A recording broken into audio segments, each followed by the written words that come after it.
नमस्कार मंडळी, श्री स्वामी समर्थ. स्वामी समर्थ तुमच्या सर्वांच्या सर्व इच्छा आकांक्षा पूर्ण करो हीच मी स्वामींच्या चरणी प्रार्थना करते आणि आपल्या आजच्या व्हिडिओला सुरुवात करते. गुरुवारी कोजागिरी पौर्णिमा, तर या दिवशी आपल्याला अत्यंत प्रभावशाली असा उपाय म्हणजे आंब्याच्या पानांचा अतिशय प्रभावशाली उपाय हा करायचा आहे. तर हा उपाय कसा करायचा आहे, कधी करायचा आहे, हा उपाय केल्याने आयुष्याचं सोनं होईल, कितीही कठीण इच्छा आहे ती पूर्ण होईल, त्यासाठी आपल्याला हा उपाय करायचा आहे. तर हा उपाय कसा करायचा आहे, कधी करायचा आहे, याबद्दलची संपूर्ण माहिती मी तुम्हाला देणार आहे. त्यासाठी व्हिडिओ अजिबात स्किप न करता शेवटपर्यंत नक्की बघा. वर्षातील सर्व पौर्णिमा तिथींमध्ये शरद पौर्णिमा ही सर्वात महत्त्वाची शुभ मानली जाते. शरद पौर्णिमेचे व्रत 16 ऑक्टोबर रोजी करण्यात येईल. या दिवशी चंद्रप्रकाशात खीर तयार केली जाते. शरद पौर्णिमेच्या रात्री देवी लक्ष्मी पृथ्वीच्या दर्शनासाठी येते आणि भक्तांना सुखी आणि समृद्धी होण्याचा आशीर्वाद देते. देवी लक्ष्मी या कोण जागे आहे आणि तिची पूजा कोण करत आहे. पौर्णिमेला कोजागिरी पौर्णिमा असं देखील म्हटलं जाते. तर देवी ही बघत असते. तर या दिवशी चंद्र देखील त्यांच्या 16 पटीने पूर्ण होतं आणि अमृताचा वर्षाव करतो. चंद्राच्या किरणांमध्ये ठेवलेल्या खिरीचे सेवन केल्याने अनेक रोग दूर होतात असे म्हटले जाते.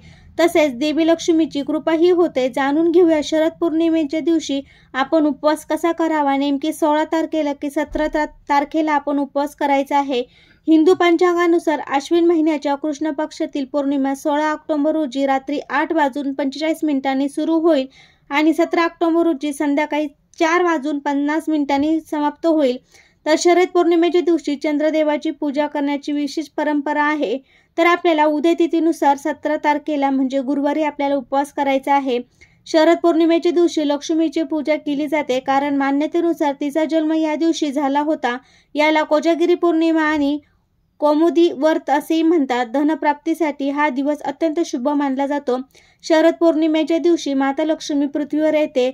या दिवशी लोक लक्ष्मी देवीची भक्तिभावी पूजा करतात. या दिवशी चंद्र त्याच्या सर्व 16 पट्याने भरलेला असतो आणि त्याची किरणं अमृताचा वर्षाव करतात. त्यामुळे खीर रात्रभर चंद्रप्रकाशात ठेवली जाते आणि दुसऱ्या दिवशी ती देवी लक्ष्मीला अर्पण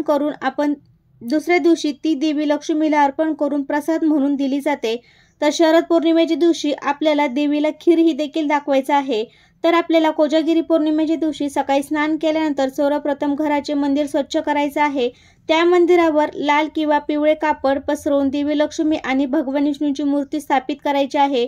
तांब्याच्या किंवा मातीच्या कलसावर लाल कापड पसरवून त्यावर लक्ष्मीची सोन्याची मूर्ती स्थापित करू शकतो. मूर्तीसमोर तुपाचा दिवा लावायचा आहे. गजलक्ष्मी आपण स्थापना करू शकतो. अक्षदा, हळदी, कुंकू अर्पण करायचे आहे.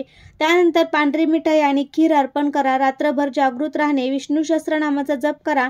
श्रीसूक्ताचे पठण करा. श्रीकृष्णांचा महिमा करा. श्रीकृष्ण मधुराष्टन आणि तुम्ही कनकधार स्तोत्राचं देखील पठण करू शकता. अशी तुम्ही या दिवशी लक्ष्मीची सेवा करायची आहे.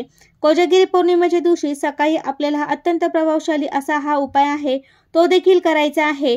तर हा उपाय केल्याने आपल्या आयुष्यातील सर्व अडचणी दूर होईल. कितीही कठीणातील कठीण इच्छा असो, तुमची असो, मुलांची असो, प्रत्येकाच्या मनामध्ये ही इच्छा असते, अगदी तुमच्यापासून माझ्यापर्यंत. तर आपल्याला त्यासाठी बघा हा उपाय तो करायचा आहे. शरद पौर्णिमेच्या दिवशी चंद्र पृथ्वीच्या खूप जवळ येतो, त्यामुळे आपल्याला चंद्र आकाशाने खूप मोठा दिसतो. तर असं म्हटलं जातं या पौर्णिमेच्या दिवशी चंद्र हा खूप मोठा असा असतो.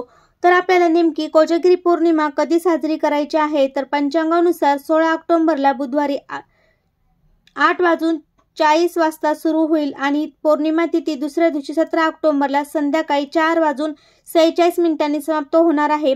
त्यानुसार 16 ऑक्टोबरला कोजागिरी पौर्णिमा साजरी केली जाणार आहे आणि तो जो मला उपवास करायचा आहे तो तुम्हाला गुरुवारी करायचा आहे.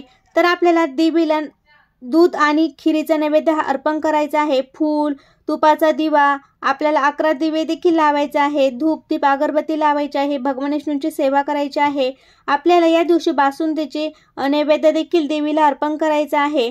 तर शरद पौर्णिमेच्या रात्री चंद्रातून निघणारा प्रकाश अमृतासारखा असतो. या दिवशी दुधाची बासुंदी किंवा खीर तयार करून चंद्रप्रकाशात ठेवली तर यामुळे चंद्राचा प्रकाश त्यात पडतो आणि अमृताचा प्रभाव हा पडतो. आणि हा नैवेद्य आपण सगळ्यांनी घरातल्या व्यक्तींनी खायचा आहे। तर आपल्याला गुरुवारी सकाळी लवकर उठायचं आहे, स्नान वगैरे करायचं आहे। आपल्याला अंघोळीच्या पाण्यामध्ये चिमूटभर हळद टाकायची आहे आणि गंगाजल टाकून अंघोळ करायची आहे।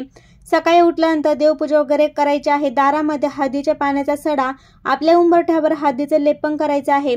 तर तुम्ही म्हणता आपल्याला सत्यनारायण पूजा ही कधी करायची आहे, नेमकी आपण 16 तारखेला करायची आहे की 17 तारखेला? तर 16 तारखेला बुधवारी म्हणजे उद्या 8:40 वाजता पौर्णिमा सुरू होणार आहे आणि दुसऱ्या दिवशी 17 ऑक्टोबरला संध्याकाळी 4:46 संपणार आहे। त्यामुळे सत्यनारायण पूजा ही आपल्याला 16 ऑक्टोबरला म्हणजे उद्या संध्याकाळी करायची आहे। तुम्ही लक्ष्मी प्राप्तीसाठी करणार असाल तर संध्याकाळी करायचे आहे आणि दूध जे आहे तर ते आपल्याला उद्याच तापवायचं आहे। फक्त उद्या तिथीनुसार कोजागिरी पौर्णिमा ही उपवास जो आहे पौर्णिमेचा तो आपल्याला गुरुवारी करायचा आहे। तर अशा प्रकारे आपल्याला सत्यनारायण पूजा ही उद्याच करायची आहे आणि सकाळी आपल्या दारामध्ये हळदीच्या पाण्याने सडा, उंबरठ्यावर हळदीचं लेपन करायचं आहे। भगवान विष्णू माता लक्ष्मीची सेवा करायची आहे। त्यानंतर आपल्याला देवपूजा वगैरे झाल्यानंतर आपली फरची वगैरे पुसून झाल्यानंतर आंब्याच्या पानांचा हा अतिशय प्रभावशाली उपाय करायचा आहे। कारण की बघा, आपल्या घरात हा उपाय केल्याने नकारात्मकता ही येत नाही, वाईट शक्ती घरामध्ये प्रवेश करत नाही, प्रसन्न वातावरण राहते आणि माता लक्ष्मी आपल्या घरामध्ये येते। असं म्हटलं जातं की पौर्णिमेच्या दिवशी माता लक्ष्मी साक्षात पृथ्वीवरती येत असते आणि कोण तिची सेवा उपासना करत आहे ती बघत असते आणि त्या घरामध्ये माता लक्ष्मी ही विराजमान होते। तर आपल्याला काय करायचं आहे, चांगले 11 किंवा 21 आंब्याचे पानं आणायचे आहे। आंब्याचे पानं हे चांगले असावे, होल किंवा कीड लागलेले, किड्यांनी खाल्लेले नसावे। चांगले आंब्याचे 11 पानं आणा, ते स्वच्छ पाण्यामध्ये धुवून किंवा गंगाजलाच्या पाण्याने धुवून घ्यायचे आहे। त्यानंतर काय करायचं आहे, आपल्याला ते एखाद्या पाटावर ठेवायचे आहे आणि तुम्ही काय करायचं आहे, चंदन असेल तर चंदनाचे पाण्यामध्ये मिक्स करून तुम्ही त्यावर टिपके द्यायचे आहे। चंदन असेल तर हळदी कुंकवाचे टिपके तुम्ही त्या पानांवर द्यायचे आहे। टिपके दिल्यानंतर तुम्ही प्रत्येक पानावर स्वास्तिक काढला तरी चालेल किंवा हळदी कुंकवाचे तुम्ही प्रत्येक पानावर टिपका द्यायचा आहे आणि त्या पानांचं आपल्याला तोरण करायचं आहे। जे रक्षासूत्र आहे त्याचं त्या दोऱ्याने तुम्ही तोरण केलं तरी चालेल। तो दोरा नसेल तर तुम्ही पिवळा किंवा लाल दोरा घेऊन तोरण करायचं आहे आणि तोरण केल्यानंतर हे तोरण आपलं जे मुख्य दरवाजा आहे तो स्वच्छ पुसून वगैरे घेऊन त्यावर स्वस्तिक वगैरे काढून दरवाजाची पूजा केल्यानंतर हे आंब्याचं तोरण आपल्या मुख्य प्रवेशद्वारावर बांधायचं आहे।